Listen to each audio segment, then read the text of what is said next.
Eu queria esclarecer que assim, a minha mirada, né, o meu olhar para isso, parte da ideia, né, parte de uma curiosidade sobre o que eu chamo, seguindo alguns autores, de política sexual, né?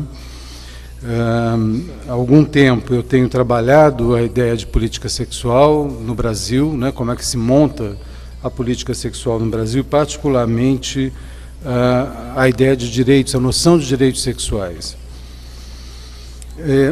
Essa ideia de política sexual é interessante porque ela permite que a gente pense em conjunto temas que vêm sendo tratados, no geral, separadamente, né? Aborto, contracepção, prostituição, diversidade sexual e de gênero, idade de consentimento, violência, estupro, casamento, divórcio, DSTs, AIDS, educação sexual. O conceito de política sexual nos permite, né, trabalhar informações desses diversos temas, sobre esses diversos temas, e pensar o que há de comum, né, nas políticas em relação a cada um deles. Eu miro a política sexual e os direitos sexuais, mas o meu posto de observação tem sido, nos últimos anos, o tema da homossexualidade ou da diversidade sexual e de gênero, né? Tem um parênteses aqui no meu texto dizendo que, bom, discutir essa terminologia, homossexualidade, diversidade sexual, de gênero, daria uma palestra em si mesmo, né? Cada vez menos nós tratamos, né, falamos de homossexualidade, cada vez mais de diversidade sexual e de gênero, mas quando eu comecei a trabalhar com isso, ainda o tema era homossexualidade, né? Bem, eu tenho particularmente nos últimos anos acompanhado, de um lado, pesquisado e acompanhado a questão da discriminação e da violência, né? Participado de várias pesquisas sobre vitimização, e, de outro lado, tenho trabalhado com as respostas institucionais a essas discriminações e violências, né? Seja as propostas pelo movimento LGBT, pelo Estado, pelos governos, né? A montagem de novos serviços, a formulação de políticas públicas. Esses têm sido os meus temas, né? E eu não vou apresentar para vocês aqui um balanço de a quantas andam as políticas LGBT no Brasil, né? Eu queria convidar vocês para um outro tipo de exercício, que é um exercício mais de sobrevoo, né? Uma tentativa de olhar a floresta antes de chegar às árvores, né? Ou seja, pensar um pouco a política sexual de um modo geral, para poder refletir como os direitos e as políticas LGBT se inserem nesse quadro mais amplo da política sexual. Bom, esse é um desafio, é um convite que eu faço com vocês, espero que seja interessante, né? Bem, eu iniciaria dizendo, né, nessa minha fala, que em relação aos valores e às normas relativas à sexualidade, as chamadas sociedades ocidentais, modernas, e inclua nelas, né, a brasileira, hoje elas parecem que repousam em cima de uma falha. Estou um pouco inspirado nos acontecimentos do Chile, né, mas uma falha no sentido geológico, né, como se nós estivéssemos sobre um terreno instável, né, sobre o qual diferentes forças colidem e de tempos em tempos provocam abalos, né. E um dos exemplos desse tipo de colisão foi o que aconteceu em 2011, em torno da polêmica disputa, né, envolvendo deputados, ativistas, gestores intelectuais, em torno do material educativo que vinha sendo produzido por organizações não governamentais, mas sob a chancela do MEC, e que ficou conhecido pelos detratores do projeto como kit gay, né, todo mundo se lembra, e pelos seus defensores de kit anti-homofobia, né? Isso foi um dos momentos em que essas forças que estão colidindo sob o terreno em que estamos emergem, né? E os conflitos vêm a público, né? Então a minha pergunta aqui para vocês é assim, no que consiste essa falha geológica, né? Que forças sociais são essas? A minha pergunta é, bom, como na geologia, né, quando acontece tremores e colisões de continentes, algum outro continente emerge, né, alguma outra configuração aparece. E o que eu queria convidar vocês é para pensar um pouco isso, né, não só que velhos continentes são esses que estão em colisão, né, e que continente novo começa a emergir desses abalos, né? Eu parto de um suposto, né, que a ideia é que a linguagem dos direitos humanos, né, a utilização dessa linguagem para consolidar um conjunto de reivindicações no âmbito das políticas sexuais e a própria emergência da noção de direito sexual, uma noção ainda em elaboração, né, uma noção muito nova. Quer dizer, eu parto do suposto de que essas ideias elas têm que ser tomadas como símbolo de uma nova configuração, né? De um novo horizonte que se abre para a sexualidade.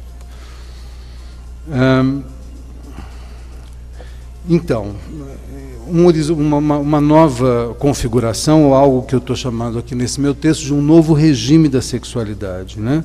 Com uma moralidade, com uma racionalidade, com uma regulação próprias, né?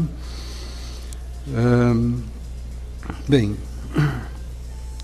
então, o que eu vou apresentar para vocês aqui é como é que eu vejo, de um modo muito geral, esse novo regime da sexualidade, cujo símbolo, né, é a ideia de direito sexual, qual é o regime contra o qual ele se contrapõe e como se dá esse processo de contraposição, né, de colisão desses dois regimes, de acordos, né, de compromissos entre valores, e para a gente poder pensar dentro disso as políticas LGBT e os direitos LGBT, né? Eu começo falando um pouco sobre esse primeiro regime secular da sexualidade, que é o que o Foucault, para quem conhece o trabalho dele, na História da Sexualidade, nos traz. Ele que descreve esse regime, que eu acho que é o primeiro regime secular, né?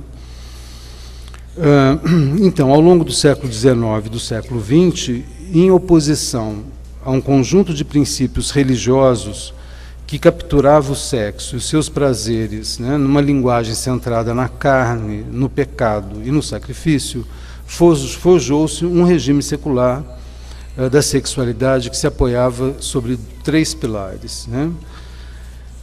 O primeiro pilar vinculava-se a uma racionalidade. Os 2 primeiros pilares, um se vinculava a uma racionalidade específica e o outro a uma moralidade específica, né? Então, no plano da racionalidade, o desejo sexual nesse antigo regime era visto como um instinto natural, né? Era visto como uma necessidade fisiológica primária sobre a qual os indivíduos tinham pouco controle, ou nenhum controle, dependendo da perspectiva, né? Principalmente os homens, né? Essa ideia do sexo e do desejo sexual como uma força imperiosa, né? No plano da moralidade, o prazer sexual e as relações sexuais se legitimavam por sua dimensão reprodutiva, né? Ou por sua dimensão reprodutiva ou por sua capacidade, né, a sexualidade, de consolidar os vínculos amorosos que mantinham unido o casal reprodutivo, né?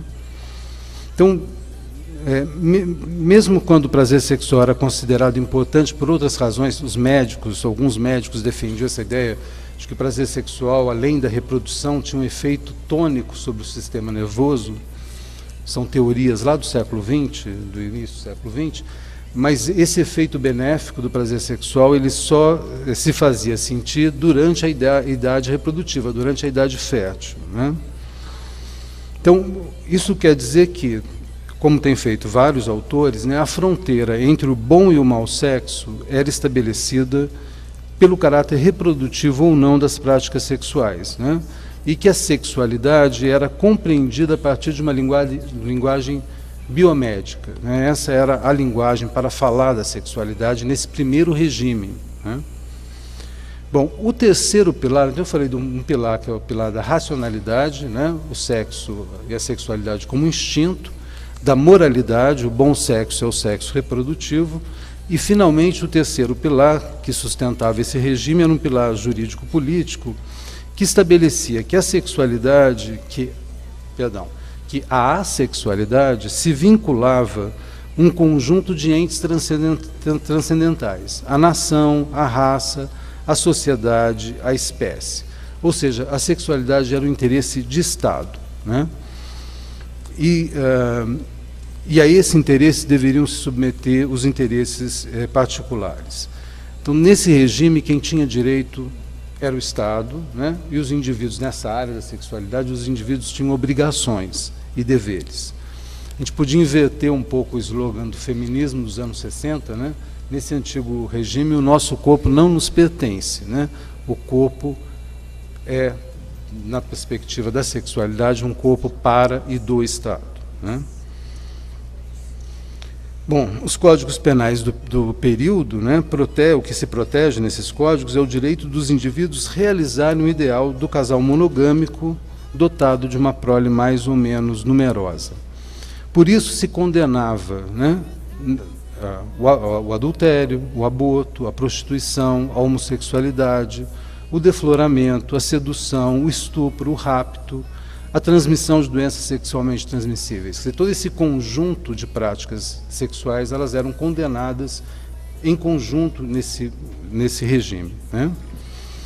Alguns desses crimes, vocês devem saber melhor do que eu, por exemplo, defloramento e estupro, podiam até deixar de existir caso houvesse casamento posterior da vítima com seu algoz, né? Enfim, um dos efeitos mais notáveis e conhecidos desse regime foi a entronização do casal heterossexual reprodutiva como norma biológica, né, cuja promoção e defesa tornaram-se de interesse público. Enfim, eu sei que muitos já conhecem essa história, né, mas eu acho que é importante a gente, mesmo resumidamente, colocar em perspectiva contra o que um novo regime da sexualidade se coloca, né? É claro que, do ponto de vista atual, este regime antigo levou uma série de violação de direitos humanos, né? Sobre alguns grupos cujas práticas sexuais não visavam ou não permitiam uma reprodução saudável, desencadearam-se processos de desumanização que implicaram ou a morte social, né, desses grupos, ou, em alguns lugares, a eliminação física, né? Prostitutas, homossexuais, portadores de doenças sexualmente transmissíveis, né? Todo um rol de antigos libertinos que agora foram compreendidos como doentes, né? Como loucos, como criminosos, né? A homossexualidade, como uma ameaça à família, a esses entes transcendentais, né, a raça, a nação, ela passou a ser considerada uma doença, quando não um crime, né? Bem, eu acho que é importante, eu não vou me deter muito nesse ponto, isso que eu estou chamando de regime secular da sexualidade, que o Foucault trabalhou, né, eu estou aqui enfim, me apoiando nas ideias do Foucault, ele se contrapunha, em parte, a um regime, a uma moralidade sexual cristã, né? Eu digo isso porque é muito comum a gente dizer, não, porque na tradição judaico-cristã, então pensar a condenação, né, da diversidade sexual e de gênero como parte de uma grande configuração que inclui médicos, padres, igrejas e tal. Mas eu acho que é importante a gente fazer uma distinção mais fina, porque esse regime que condenava a homossexualidade, nesses termos, né, ele se opunha a essa moralidade sexual cristã, né? O que eu digo aqui é que ambos, né, tanto a moralidade sexual cristã quanto esse regime secular, eles defendiam o casal monogâmico reprodutivo, mas por razões completamente diferentes, né? Enquanto o Estado e a medicina, a eugenia, né, defendiam um casal reprodutivo monogâmico por conta da raça, né, para a produção de uma população saudável, a Igreja defendia e continua defendendo esse casal reprodutivo por conta de uma teologia muito particular que não consegue conceber o prazer senão nos quadros de um sacrifício, né? Quer dizer, o problema da moral cristã é o prazer, né? Não apenas o prazer sexual, mas principalmente o prazer sexual, né? E o casal reprodutivo, ele de algum modo é um casal sacrificial, porque o prazer tem um custo potencial, que é a reprodução e é o cuidado com a prole, né? Então, portanto, o sexo só tem lugar dentro deste quadro, né? Mas, obviamente, que historicamente esse regime secular vai se apoiar, né, na moral cristã, né, que ainda está aí no campo, né? Bem, então é contra esse regime secular e é contra essa moralidade cristã que um novo regime começa a aparecer sob a égide da noção de direitos sexuais, né, ou de direitos humanos da sexualidade. Então vamos falar um pouquinho sobre esse novo regime, né? Ele começa a se configurar no pós-Segunda Guerra, sob diferentes forças sociais que vão começando a corroer aqueles três pilares que eu me referi, né? O da racionalidade, o da moralidade e o pilar jurídico-político, né?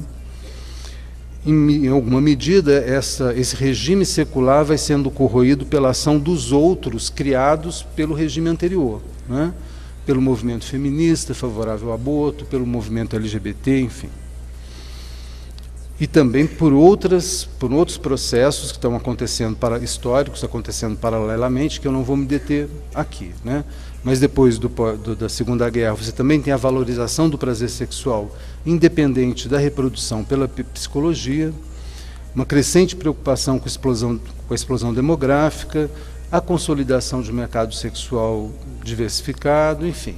Você vai tendo a ação dessas forças e o critério, do ponto de vista da moralidade, que separava o bom do mau sexo, vai se deslocando da reprodução, né? Ele vai se deslocando da reprodução e vai se assentando sobre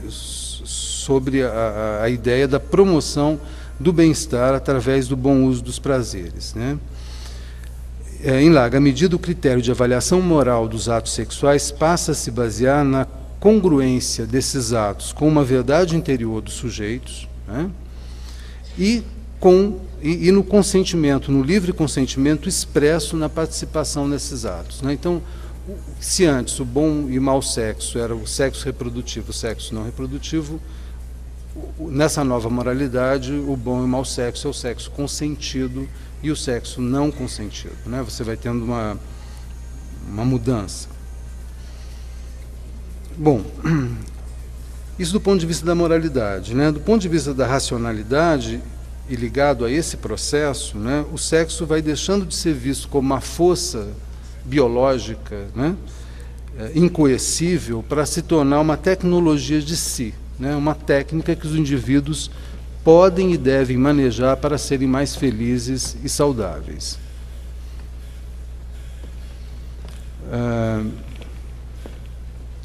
Bem,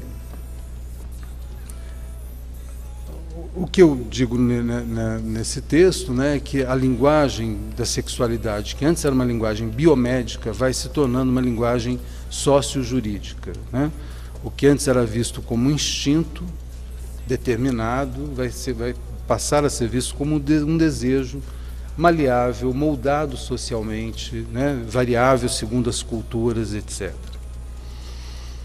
Bem, em relação ao pilar jurídico-político, propriamente dito, né, que no regime anterior, quando se tratava da sexualidade, né, estabelecia uma relação de intensa subordinação dos interesses individuais ao interesse do Estado, torna-se cada vez mais difícil justificar qualquer regulação sexual na defesa daqueles entes transcendentais que eu estava me referindo, né, da nação, da raça, da espécie.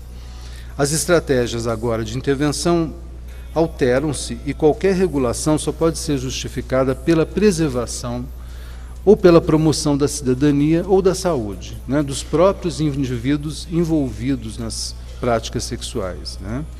O que deve ser agora combatido não é a sexualidade não reprodutiva, é a sexualidade irresponsável. Bem, então o que a gente começa a perceber é que a medicalização e a criminalização que antes atingiam indivíduos ou grupos não reprodutivos ou que exerciam sua sexualidade fora das paredes da conjugalidade heterossexual, a medicalização e a criminalização passam progressivamente a se voltar para outros focos, né? Os que não extraem do sexo um prazer considerado satisfatório, né? Nós temos uma enorme discussão sobre disfunção erétil, enfim, nós somos bombardeados. Hoje no avião, estava lá com a revista do avião e tem Sexo é Saúde, né? Você tem toda uma indústria que se monta para aqueles que não conseguem extrair do sexo um prazer satisfatório. Os que não exibem autocontrole suficiente frente ao próprio desejo sexual, colocando a integridade de si e de outros em risco, né? E os que sentem desejos indesejáveis, né? O que, segundo os novos critérios, recobre principalmente aqueles cujo desejo se volta para sujeitos cujo consentimento pleno não pode ser assegurado. Enfim, nesse novo regime, desde que não coloquem terceiros em risco ou não os coloque sem o seu consentimento, quaisquer manifestações da sexualidade têm o direito de pleitear a cidadania, né? Então, nesse novo regime secular da sexualidade, nós vamos ter uma nova sensibilidade social, cujo foco vai passar a girar em torno de outros pontos, né? De um lado, em torno do sexo entre pessoas desigualmente investidas de poder, né? Sobre o qual passa a pairar a sombra da violência presumida, por exemplo, a figura do assédio sexual, né? Nós começamos a assistir à codificação de novos crimes, de novos delitos, né? De outro, né, a sensibilidade passa a girar em torno daqueles e daquelas que parecem exercer pouco controle sobre os próprios impulsos e paixões, né? Então você tem toda uma inquietação em relação a sex addiction, né? Os viciados em sexo, começam a aparecer grupos, né, de autoajuda para homens e mulheres que se percebem como sem controle, né, sobre a sua própria sexualidade.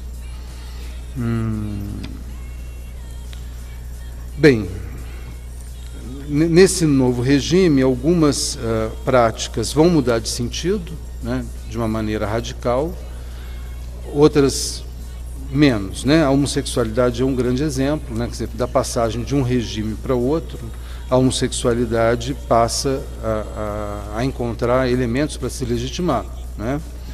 Uma vez que não se trata mais, né, de dividir o sexo entre reprodutivo e não reprodutivo, mas sim entre consentido e não consentido.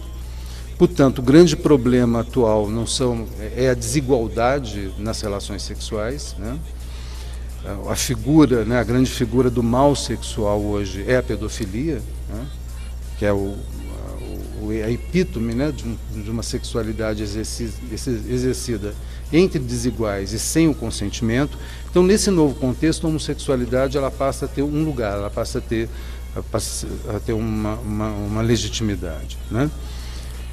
E eu estou chamando a atenção do panorama para a gente depois olhar as árvores, né? Porque quando a gente fala da passagem de um regime para outro, a gente não está falando, né, da passagem de uma miséria sexual, de uma opressão sexual para uma liberação sexual total, como todos gostaríamos que fosse. Mas, de fato, o que você tem é uma mudança de regime. Algumas coisas que eram crime passam a não ser, outras que não eram crimes passam a ser, né? Então você tem processos de criminalização e de descriminalização e decriminalização, você tem processos de despatologização, no caso da homossexualidade é o exemplo clássico, não é mais doença, mas outras coisas passam a ser doença, né? Então você tem de fato dois regimes, né? Bom, eu estou exagerando, eu estou construindo tipos ideais aqui, né, modelos, porque esse processo é um processo histórico muito conflituoso, e o que a gente vai vendo são compromissos, né, no momento atual, são compromissos entre esse regime antigo, o regime novo, a moralidade cristã, pelo menos, né? Então você tem essas três forças que estão em colisão, né? Eu estou tentando pensar aqui com vocês que forças estão movendo esse terreno sobre o qual a gente está, né, situado. E eu vou falar um pouco dos compromissos, né? Por exemplo, se a gente toma, né, a discussão do pleno reconhecimento legal das relações entre pessoas do mesmo sexo, né, a gente nota que a moralidade cristã, em alguns pontos, ela começa a se transformar, né? Bom, a gente tem as igrejas inclusivas, por exemplo, né, que vão... há um processo aí simbólico, né, enfim, de transformação simbólica, onde o que antes era visto como reprodução biológica passa a ser visto como reprodução social. Eu me explico. Antes, né, qualquer relação não reprodutiva biologicamente era condenável, né? Isso começa a se deslocar e algumas, dentro da teologia, algumas igrejas vão dizer, não, a questão não é a reprodução biológica, a questão é a reprodução social. Essas relações tecem laços, elas constroem laços entre pessoas, né? Se elas constroem laços, de algum modo elas são reprodutivas, ou pelo menos produtivas do ponto de vista social. Então elas têm que ser aceitas, né? Então o que muda é o sentido da ideia de reprodução. Agora vocês vejam que neste processo você projeta um outro condenável, né? O promíscuo sexual, aquele que não constrói laços, né? Que não... Então você tem uma aceitação da homossexualidade, mas uma aceitação de uma certa homossexualidade, né? Uma homossexualidade monogâmica, né? Dentro de alguns padrões morais. Essa passa a ser aceitável, mesmo que não seja reprodutiva biologicamente, né? Mas nesse processo uma outra homossexualidade, um outro conjunto de práticas passa a ser condenável, né? Eu digo aqui que nesse processo algumas almas são salvas do purgatório para outras serem mandadas para o inferno, né? Por exemplo, um outro ponto que eu acho muito interessante desses compromissos, né, é a questão da equação entre homossexualidade e pedofilia, né? Dentro do novo regime de sexualidade, que envolve, né, a sexualidade de um modo geral, a pedofilia passa a ser quase o exemplo do mal sexual, né, hoje. Bom, o que se tenta fazer, por exemplo, para aqueles que não querem, né, que os direitos LGBT sejam reconhecidos, eles passam a equacionar homossexualidade e pedofilia. Eles traduzem, né, uma linguagem de um regime antigo que condenava a homossexualidade nos termos do novo regime que condena a pedofilia, né?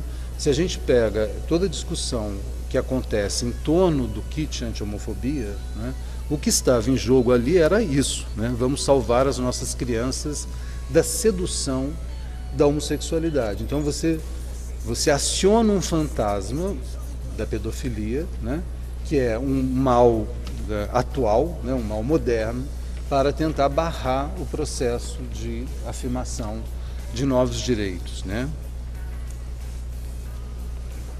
Então você tem a complexidade do momento atual, para mim, é essa, né? Porque você tem várias linguagens, várias moralidades e vários trânsitos e várias tentativas de articulação entre uma coisa e outra, seja para avançar nos direitos, seja para barrar os direitos, né?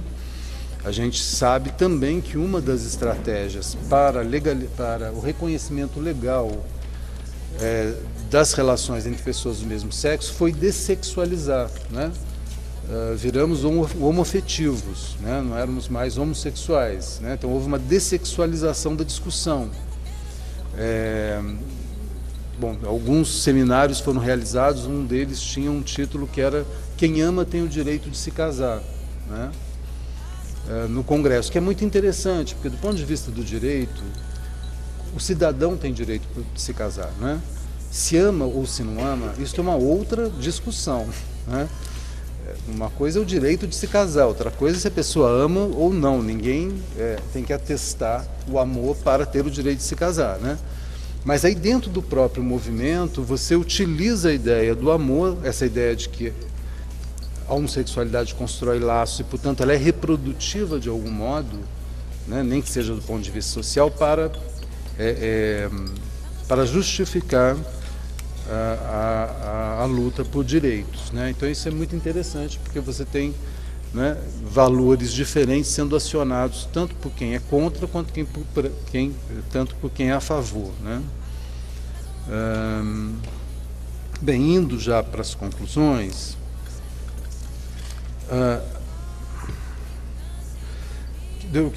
do meu ponto de vista, o grande desafio para a consolidação da cidadania LGBT no Brasil, né, como em outros países, é compreender o cenário em que esse processo de cidadanização ocorre, né, e considerá-lo no quadro mais amplo das transformações por que passa a política sexual como um todo.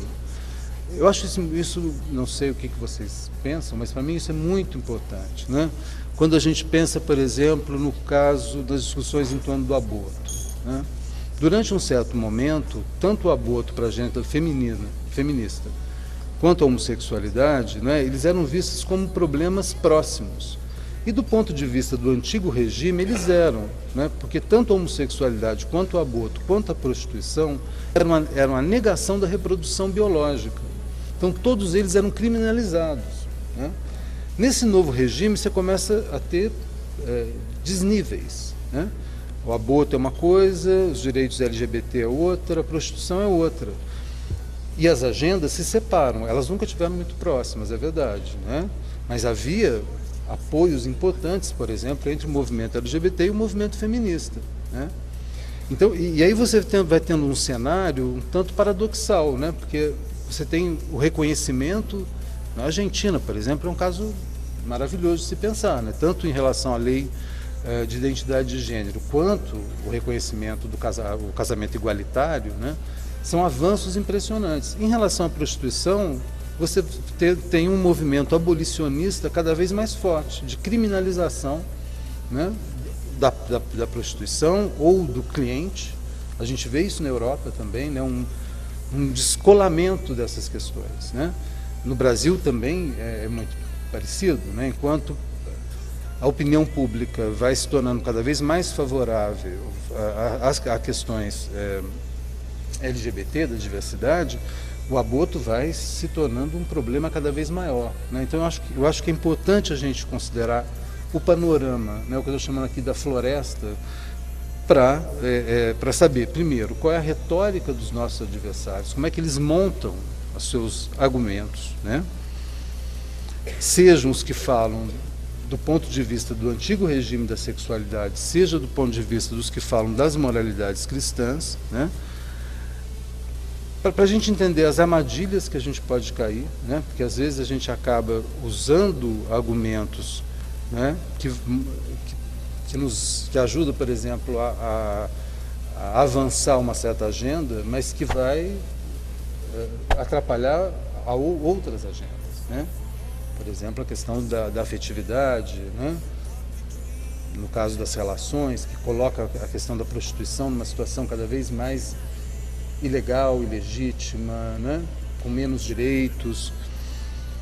Enfim, eu acho, assim, essa é a minha tentativa aqui de contribuir com essa reflexão de vocês, né, que a gente precisa pensar de um ponto de vista mais amplo e mais distanciado, para evitar que a cidadanização de alguns não seja a sujeição maior ainda de outros, né, de outros da sexualidade. Bom, é isso que eu tinha a falar. Obrigado.